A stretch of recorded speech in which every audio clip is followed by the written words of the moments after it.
and learn more about the Collegeville Institute. Most importantly, though, you will have the chance to hear from some remarkable people.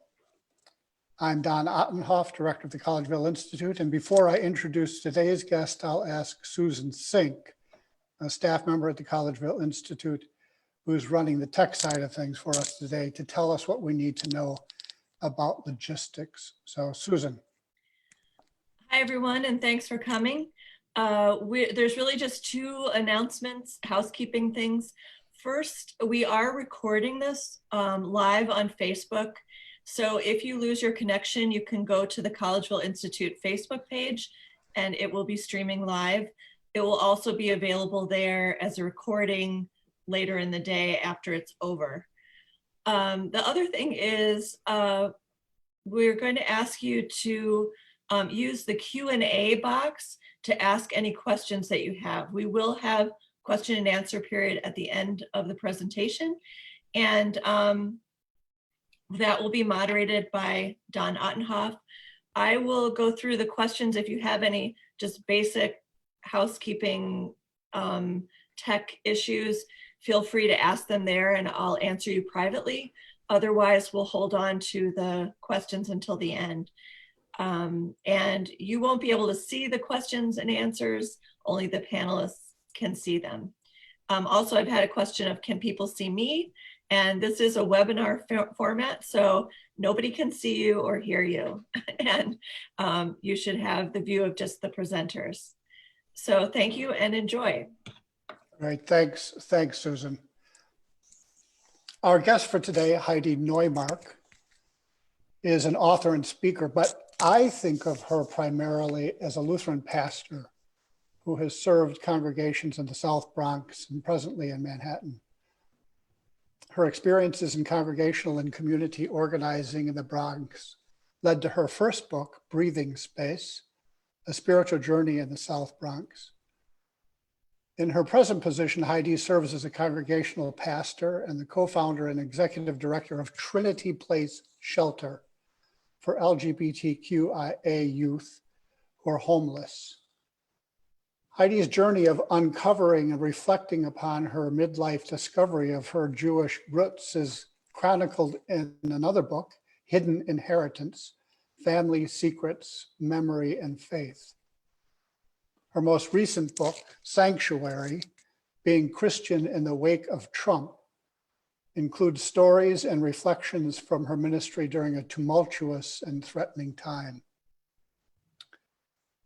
The title of Pastor Neumark's presentation on this Ash Wednesday 2021 is All Ashes Are Not the Same, which is an intriguing title. So welcome, Heidi, and let's start there. What led you to the theme you chose for today? All ashes are not the same. Well, thank you, Don. Well, before I enter into that, I just want to say thank you to the Collegeville Institute, because none of my recent books would have come to birth if it weren't for the support and space and encouragement I, like so many other people, have received there. So thank you to the Collegeville Institute. The theme that I came to for today is because coming up on this Ash Wednesday and this Lent brought so many memories rushing in of last Ash Wednesday and last Lent. And now we know so many things that we didn't know then. I looked it up, and last Ash Wednesday was February 26th. And at that time, most of us still had no clue of what was going to hit us. And even when we knew we were in a pandemic that Lent, we never thought we'd still be in it a year later. And throughout that time, our dustiness and death felt really, really close. And now maybe that's true in varying degrees around the nation, but last Lent, New York City became the pandemic epicenter. And we really couldn't think of anything else. The air was filled with sirens on the ground, and helicopters were constantly overhead, and you knew that the helicopters were taking people from one hospital without enough ventilators to another hospital because there were a lack of ventilators, a lack of beds, a lack of medical staff.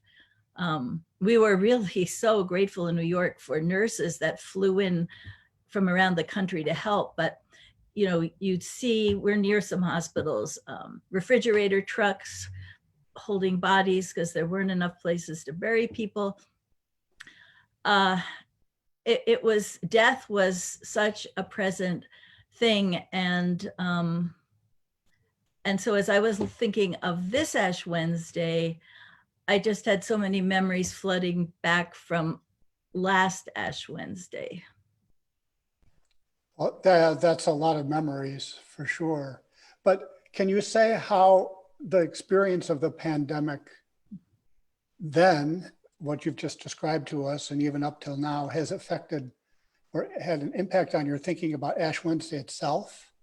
Yes. I mean, I would say previously as a pastor, I always thought on Ash Wednesday of the kind of universality of death, that as opposed to the title of this, that all ashes are the same. And that we would say the same words to each person. Remember that you are dust, and to dust you shall be return. And this year, because of COVID, we're not marking ashes, you know, with our hands on other people. And usually it's a very humbling and powerful to trace the cross in ash on a huge diversity of people, all different skin colors, all different ages, from babies in arms to very elderly people, saying the same words, speaking to that universal reality. But this Ash Wednesday, I've been more and more struck at how death is not universal. That, of course, we will all die, but all deaths are not universally equal. You mentioned in the introduction our church's shelter for homeless LGBTQ IA plus young adults who are homeless. If you're a Black transgender woman, you have a high likelihood of murder by hate crime by the time or before you reach 35. So we'll all die, but you're definitely more likely to die young from police violence if you're Black. And the pandemic itself has been shown not to be an equal opportunity threat. COVID deaths, and this is definitely true here, have disproportionately impacted Black, Latino, and in other parts of the country, Indigenous communities too. Here, it's easy to see that racism and economic injustice are kind of viral co-conspirators because it leads to overcrowded households, inadequate access to healthcare, air pollution, and for lower income jobs, if someone still has one, that they mostly demand in-person daily interaction with strangers in the service industry, people who are essential workers who can't be working at home on their computers. The hardest hit community in New York is Queens, which is home to the highest rate of refugees and foreign-born residents in the city, and living in very overcrowded homes. And actually here in the church, which is of course my personal experience is small and limited here, but it completely mirrors this wider reality. The majority of people from my congregation and the congregation's circle of people they know well and care, their families and friends, those who have died from COVID are almost all African-American and Latino. Not all, but definitely a larger disproportional number. So to dust we all return, but I would say all dust is not equally valued. And so though we all will die, all deaths are not equal. And there are systems in place to maintain that sickening truth. And there's the issue of the difference between saying Black Lives Matter and all lives matter. And I kind of think that saying death is universal kind of is similar to saying all lives matter.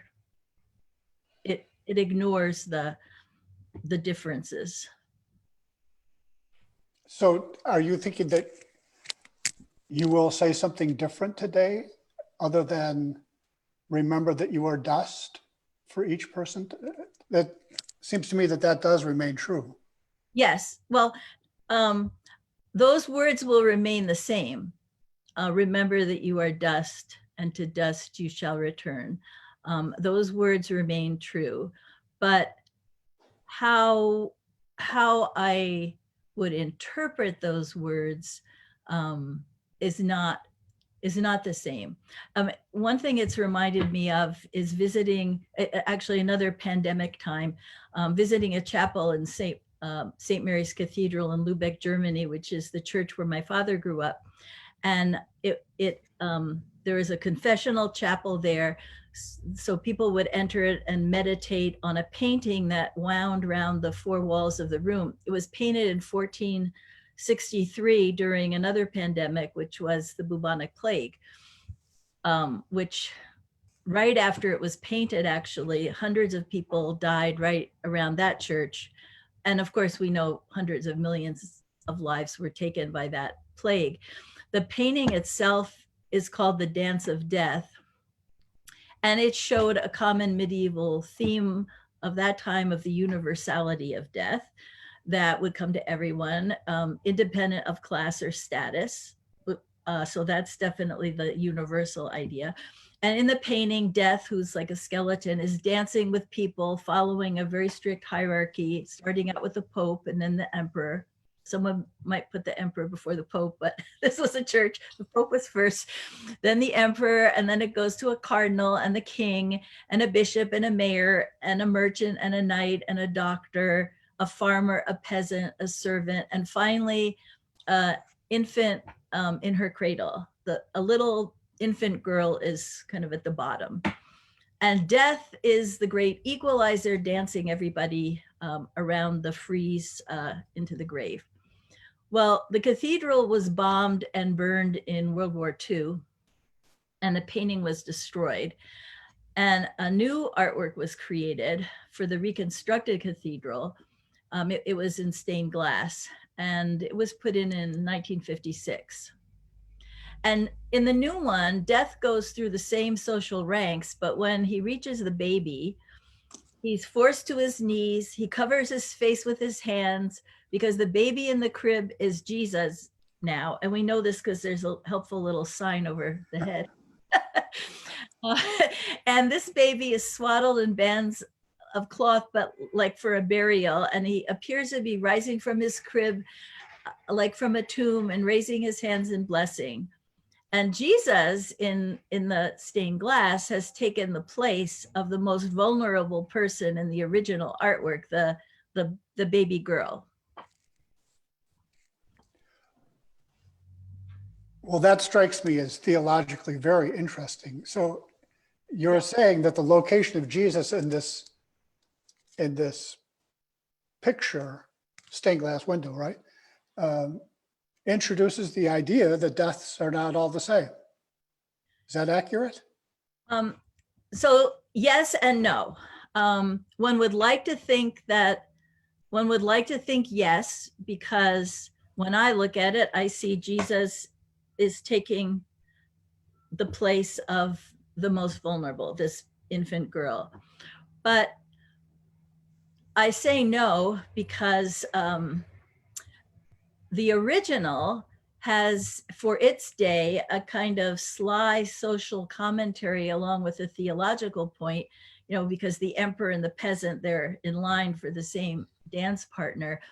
The post-war window, post-World War II, I would say that 15th century social commentary isn't enough. In the post-war window, which is supposed to be a meditation on death, and was originally in a confessional chapel. The new one is not in a separate chapel, but it's in the main sanctuary in the nave. But it's supposedly a meditation on death. And the reality of death camps and the Holocaust, of which that church had a huge role, is completely ignored. It tries to make it contemporary, but the buildings of Lubeck are along the bottom of the stained glass, just like they're along the bottom of the painting, situating it in, a specific city. And now in the stained glass, they're all on fire. And so it's recognizing the war. The city's on fire, representing the firebombed buildings. But the window shows Lubeck really as the victim of war, with no role, no remorse for the city's and church's complicity in millions of deaths. So here's this stained glass meditation on death, created less than 10 years after the Holocaust in Germany, a time when all deaths were obviously not equal, where human vulnerability is not treated. It's ironic that Jesus is shown in this place of vulnerability in the infant girl, but clearly she wasn't Jewish. The window just ignores the alliance of fascism in the church, and that particular church had a long-standing history of anti-Jewish violence, with a bishop who stood in the pulpit promoting National Socialism and calling for the murder of Jews. But the feeling was kind of like, okay, that was 10 years ago. Let's move on. Let's not meditate on that. The Lutheran Church, to be sure, has a strong cultural strain among some Northern European rooted people of preferential niceness that shies away from unpleasant subjects. I actually have had a lot of interns from the Midwest. I don't know how much of this is Midwestern because I'm not from the Midwest, but I come from Lutheran Northern European roots. They find my New York style to be not so nice. So I don't know where it all comes from, but there's definitely a strong strain of that in the Lutheran Church. And I think for many church, both here and in Germany, is a place to be calmed and comforted, not agitated.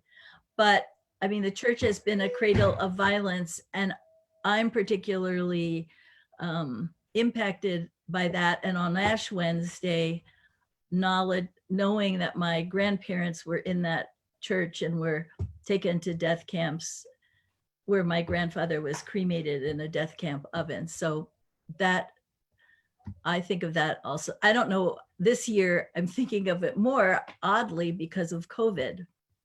The last thing I want to say about the stained glass is that it leaves off something the painting had, which was an exhortation to lead a righteous life while time remains. There is a little banner painted that said this.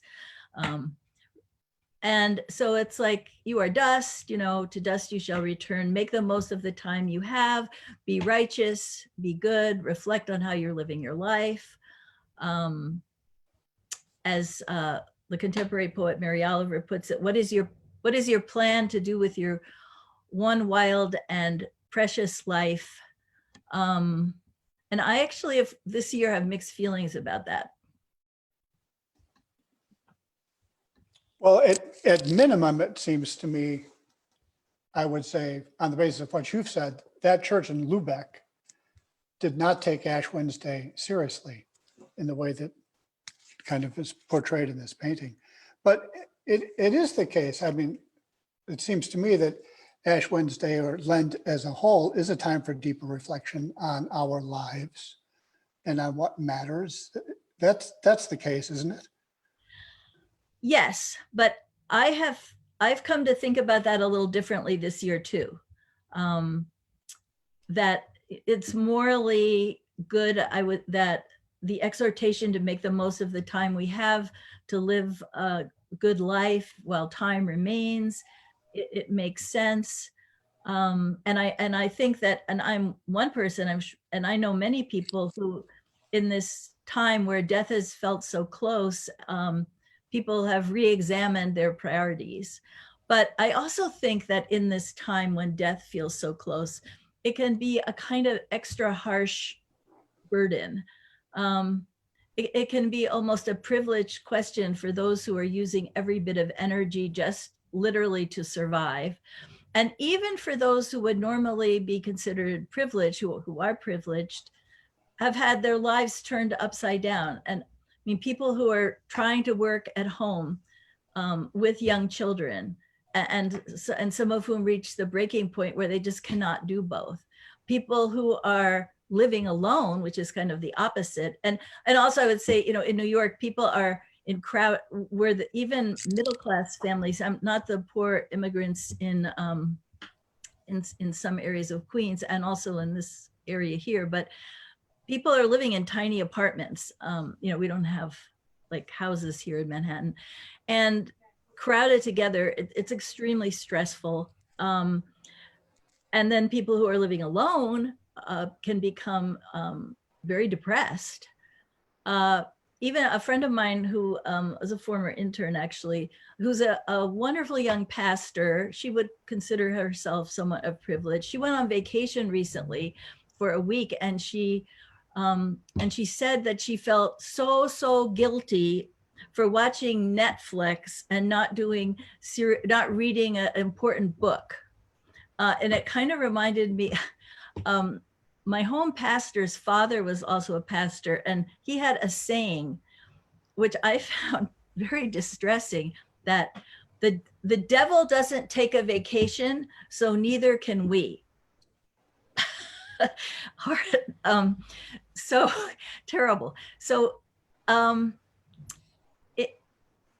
this harsh, I mean, so we enter into Lent and we're invited, I mean, one of the things to examine our lives, also to repent, which recognizes that we're failing to lead a righteous life in every way. We're not meeting all the shoulds that, you know, maybe we feel God is putting upon us, but also that run like a tape in our own minds. And in that situation, I think, remember that you are dust can be like a warning. You better get it right. You only have one chance. And when people feel overwhelmed and out of control, heaping more expectations on them, I don't know. You know, we all hear we've all heard the, I guess, trope of comforting the afflicted and afflicting the comfortable. But I would really say, I just don't know anybody of any class right now here who's been feeling comfortable since the pandemic began. I'm sure there are New Yorkers who feel very comfortable, but you know, I don't know them. But then I would say that these same words, remember that you are dust, can be words of comfort. Like, don't expect yourself to be perfect. Don't expect yourself to get it right every time. Don't expect yourself to appear that you righteously have it all together. Remember, you're dust, you're fragile, you're vulnerable, you're human. And you know, the word human comes from humus, dust, earth. You're part of the dust. You're not God. You're not all powerful. You're not perfect. But we are all bound together in the dust in terms of God's design, and our common humanity shaped in the dust also indicates how we should shape our lives in connection to the earth and to other people. And I think that most churches understand Lent, yes, as a time to reshape our lives. One of our Ash Wednesday texts is from Isaiah.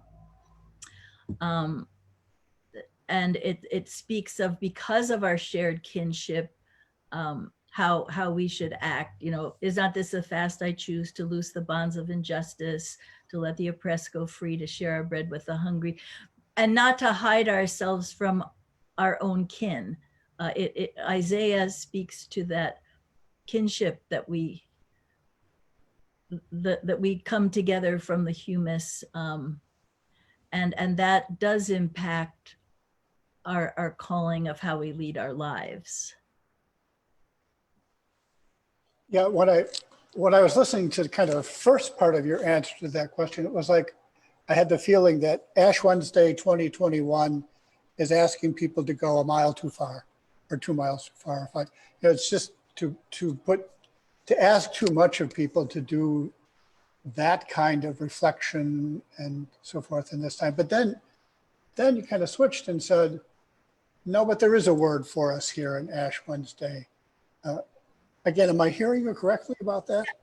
Yes, and I actually, this last Saturday kind of helped change my mind about it, because I was thinking, this Ash Wednesday is not the year to be, I had an old Irish Catholic friend. I mean, he's not old. Well, I guess he's my age, but in high school, he came from a huge Irish Catholic family, and they used to talk about a beat 'em up Lent.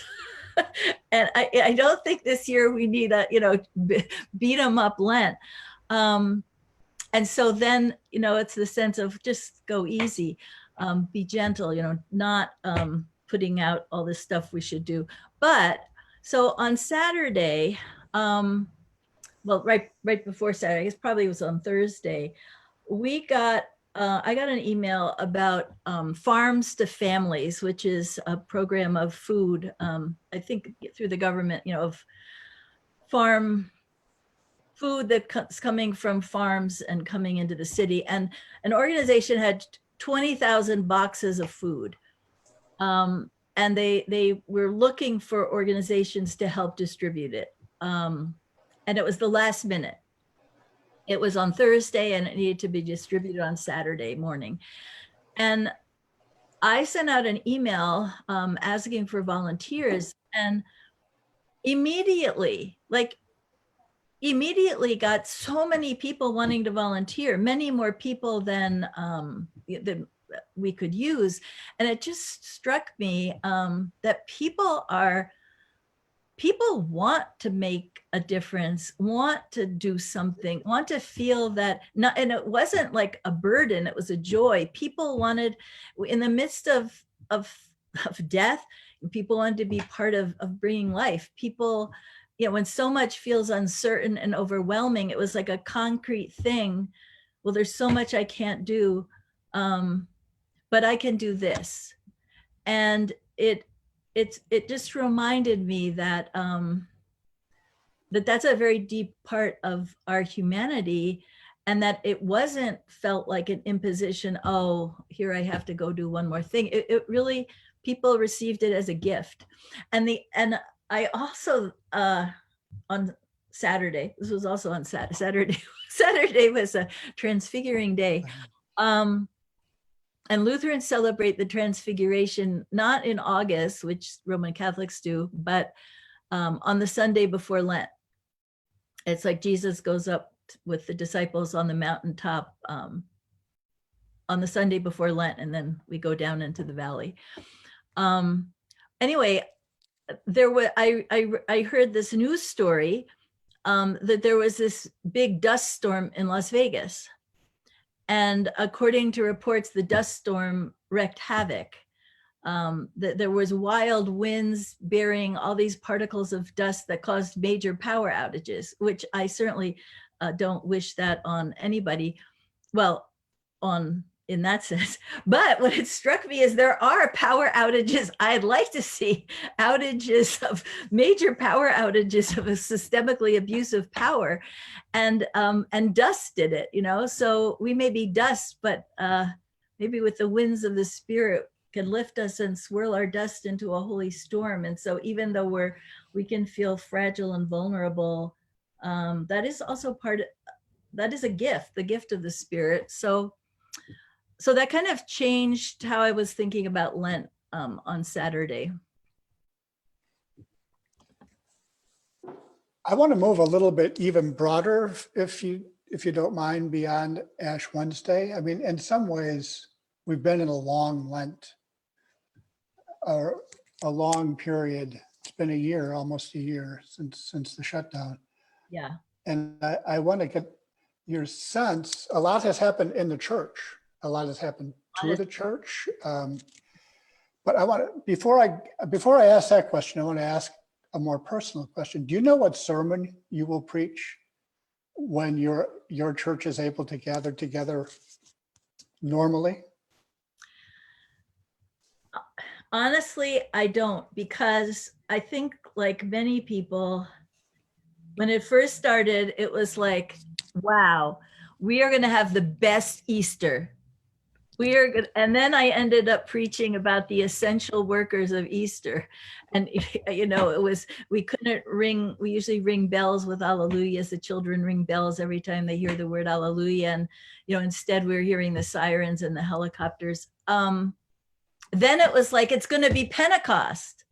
We're going to have this, you know, and then it would be a Pentecost sermon. Well, now I've just given up. Like, I mean, I've been given up, but I'm not, all bets are off. Like, I have no idea when that day is going to come and what I'm going to preach. I mean, I always preach in connection to the text Sure. of the day. I don't know what those texts will be. I have no clue. Yeah. Well, let's move on to the church as a whole. So you still communicate with other pastors who are in similar situations. What lies ahead for the church after COVID-19, after the big shutdown? Do you have any insights or thoughts about that? Well, yes, I do have one insight, but I would first like to say, in terms of what lies ahead, it's really, really hard to do planning and imagining because of the way this year has been. It was nothing anybody planned for, and I think it's hard to get. I find it hard to get back into the swing of, you know, people make 5-year plans, this kind of, I mean, I don't know. But there's something that happened here that really made me think about the future, both for this church and the larger church. It's something we were forced to do in the pandemic that I think we might think about doing on purpose in the future. And I'm not talking about online worship, which I do think that many churches, including ours, which were not doing any online worship, when we are in person, we'll still continue doing some things online. But that I'm not talking about. You know, we closed our physical doors. We had to do that to save lives. And we don't have parking lots here, so we can't be doing that outside either. So, but not only worship, I mean, we closed to worship, all of the activities going on in our building closed. None of them was going on. And our building was really active all day with, you know, churchy activities, and then labor organizing, immigrant groups, an after school program, community meals. But the only thing that didn't close was our shelter. And the shelter normally, before the pandemic shut down the city, it operated in the evenings and overnight. During the day, the youth went out to school or to work or to look for work or to internships or to other day programs. And during the day, the church was filled with other activities. It's a shared space. But when COVID hit, not only all the church things closed down, but everything that the youth did during the day closed down, all the other programs they went to. And the social worker who directs Trinity Place and I were getting really worried about the health and safety of the youth out in the city all day with nothing to do and nowhere to go. Well, the pandemic was raging at that point. So in April, we decided to open the shelter full-time, 24/7. That was 11 months ago almost, and it's still open full-time.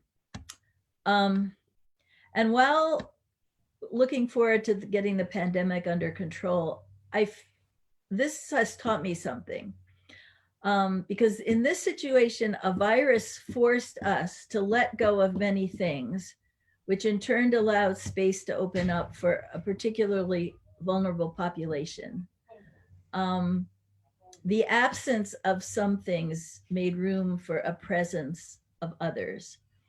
And it struck me that, you know, church buildings sometimes can be so filled with their own programs and identified needs that there's less room or no room for those whose needs might be even greater. That church members, leaders, clergy, myself can become so busy with set agendas that we're not really hearing the voices of those who aren't in that space already. And the biblical text that came to my mind is in John chapter 3, he must increase, but I must decrease, where John the Baptist is teaching his disciples and pointing out his role in relationship to Jesus.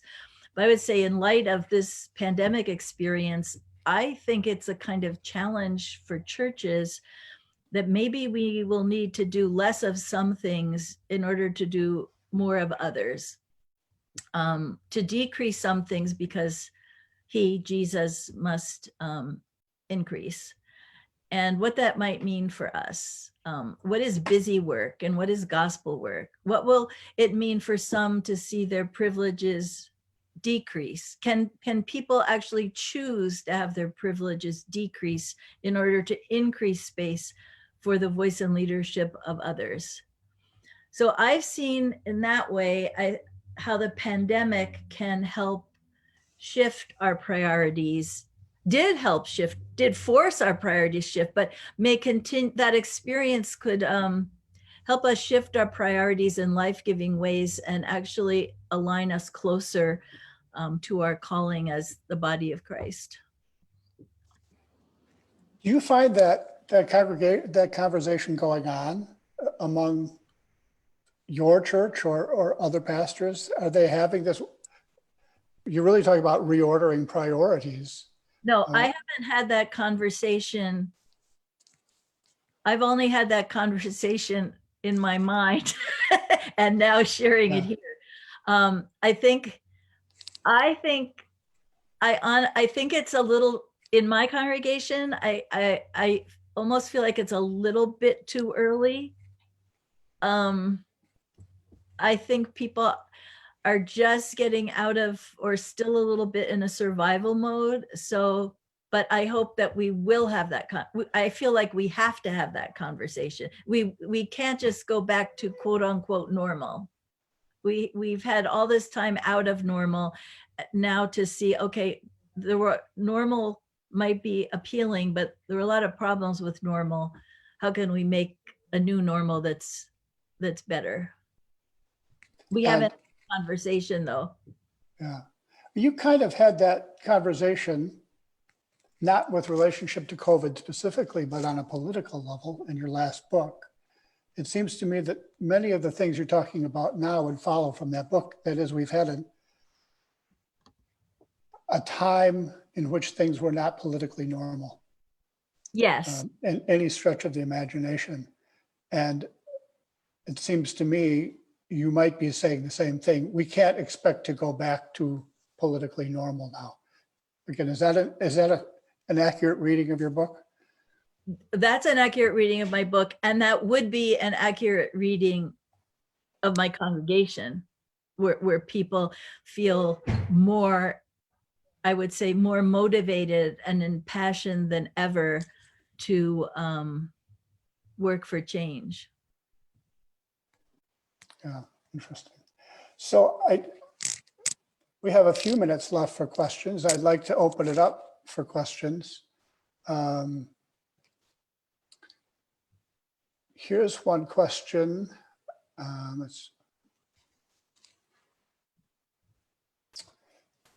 A person is saying, this is maybe not a question, but an observation, but it's a very good observation and builds on what you've just said.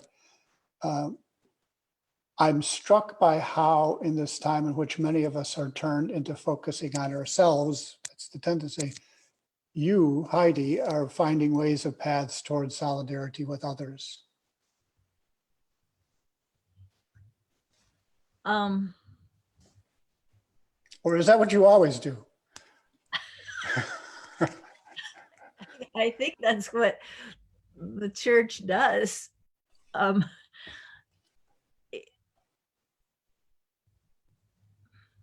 But it is true. I think that what's helpful about what you're saying is, I think over many years and for a long time, Lent and Ash Wednesday can tend to be interpreted in a more individualistic way. It's time for you to take stock of your life. It's time for you to consider the way you've been living and how you might live in the future. And you're encouraging us to say it's time for us to think about how we live our lives together. yes. I think that is maybe an obvious spin, but it's not so obvious to a lot of us. Yeah, I think that's true. It's interesting related. I was talking with our director of music yesterday and about Holy Thursday, because last year we didn't even have Holy Thursday. We had, I mean, we were online, but it was like, well, we can't have communion. What are we even doing on? And I think that we were just so overwhelmed last Holy Week, we didn't do Holy Thursday. And we were talking about it. What are we going to do this year? And Horace Beasley's his name. And he's like, well, what about doing some catechetical reflection on the meaning of Holy Communion? And I think Holy Communion is a sacrament that also can become very individualistic, but really is also about community. So I've been thinking about that, looking at Holy Thursday. Here's another question. A person who's lived through this past year with all of its mostly downs, not too many ups, who says, now I feel like I'm waiting, knowing there will be grief, and there has been grief as well as joy. And there's grief over losses, and New York experiences very heavily at the very beginning. Can Lent be a release for grief? I would like to think so, but I don't know. I think it will ooze out beyond Lent. I mean, I think lament is something we don't do well or do enough of. And I think Lent is certainly a good time to do that. Even we used to have, when we used to have we worship with very young children, and we in Lent, an artist made 4 signs for different kinds of prayer, but for children it was very simple, like thank you would be one kind of prayer. And well, one of the prayers, one of the signs says why, which was lament. And I realize, we talk about that more with the children, their whys, than really opening out a lot of spaces for lament. But I feel like the grief of this past year, people are still dying. Like every week we're getting, please pray for so-and-so. I mean, people are still dying of COVID here, and of course all over. And I don't know how it's all, it's going to be a long process. It's trauma. And I think trauma is going to need many venues for recognizing it. But yes, I think Lent certainly would be a good time, but we're still in the midst of it too. Can you talk a little bit about how you as a pastor dealt with funerals over the past year? It's been a vexing, difficult situation for pastors since COVID. Could you give us some stories or think about how did you think about it? How did you do it?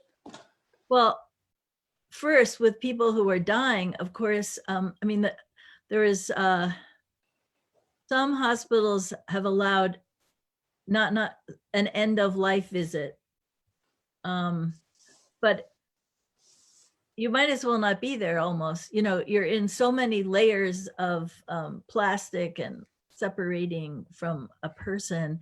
It's so but it's everyone's that's going through that. I just did a funeral 2 weeks ago of a young person who had Down syndrome and who had asthma, and he just died of COVID, which was, he actually had an asthma attack that was brought on through the COVID.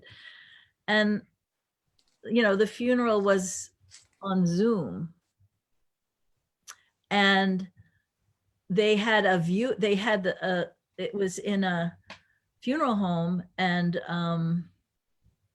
the viewing, they had like a viewing online. And when I came home, my daughter, who doesn't live with us, I mean, she's an adult and lives with her wife and baby, but she was like, Mom, I'm scrolling through Facebook and there's a dead body. But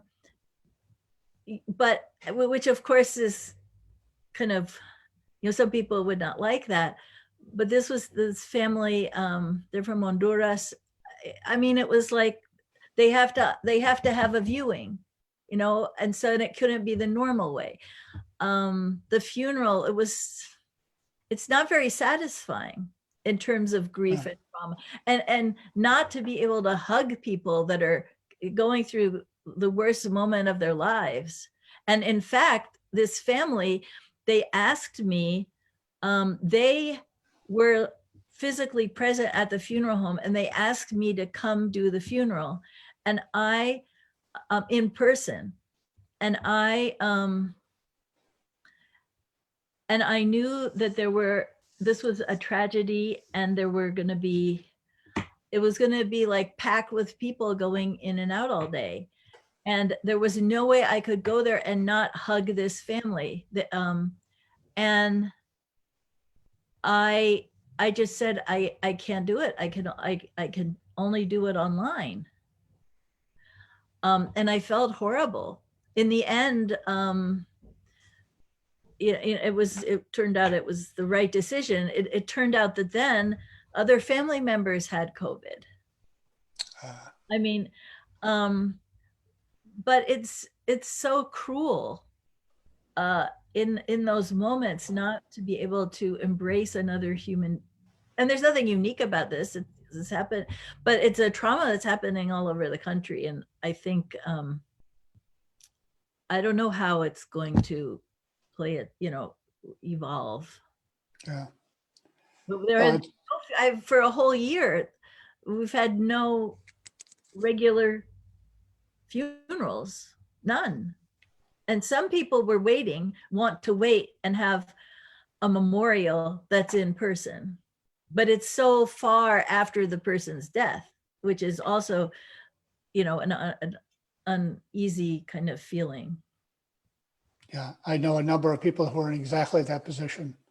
So they had a parent die toward the beginning of COVID, thinking exactly what you just said. We'll have a memorial service. Surely it will be only a month or two down the line. Now it's a year later, and who knows how much longer it's going to be. I have another question here. So there's been a long-standing practice about Ash Wednesday and Lent. That is, we're going to give something up, and that's going to kind of prompt us to remember and think about that. But over time, that's kind of, giving up sugar for Lent. I'm not so sure how helpful that is to people. But the question is, do you have any Lenten practices that you would recommend to us, to anyone, to direct ourselves to this common but unequal dust situation that you've talked about? That's a good question. I've never had, I've usually, as a pastor, wanted to suggest ranges of things that, I mean, obviously different things work for different people, and different people are in different situations. Maybe I'm just talking off the top of my head now. I mean, that's a really excellent question, and I should have a really good answer, but I don't know that I do. But I think it's really important to try, and whether it's through film, through reading. I mean, unfortunately, we can't have these one-on-one personal conversations, but you know, expose oneself to some different voices. Listen to some different voices, and that I was recently asked that a Lutheran magazine, they're doing something on storytelling and the importance of storytelling, and they asked a whole bunch of people to write a really short thing about storytelling. And one of the things that struck me was maybe for some of us, rather than storytelling we should listen to someone else's story. That's a great idea. Last question is going to be, I just don't know if this is even an accurate question, but do you maintain relationships with families and communities in South America? Yes. How has the experience of, because I'm assuming you have family there, your husband. We have a huge family, Oh, Argentina, who are living in poor, crowded conditions. so how has their experience compared to your experience, or what you perceive to be the experiences of folks around you in New York? How is that international component? If you kind of looked at that, how has that differed?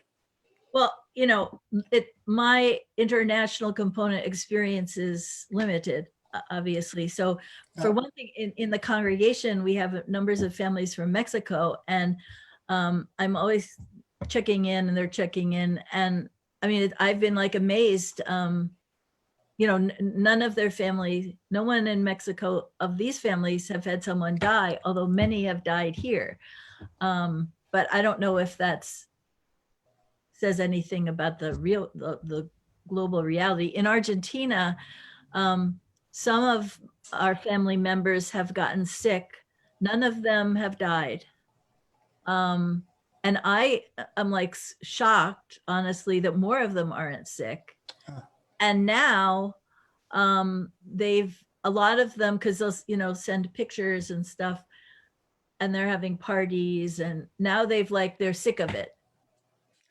So they tell Gregorio, my husband, well, we're you know, he'll be looking at these pictures and go, this isn't safe. Like, and they're like, oh, you know, we're sick of it. But so far they have not gotten sick. Now it may be that they're isolated from where it's spreading them, you know, but you know, this just is my very limited personal experience. It doesn't, I can't generalize about it. I don't know. Just to go back one second to that question about funerals. So what were you to be consulting with a family now, would you say, why don't you wait for memorial service, or would you counsel them to proceed with some kind of event now?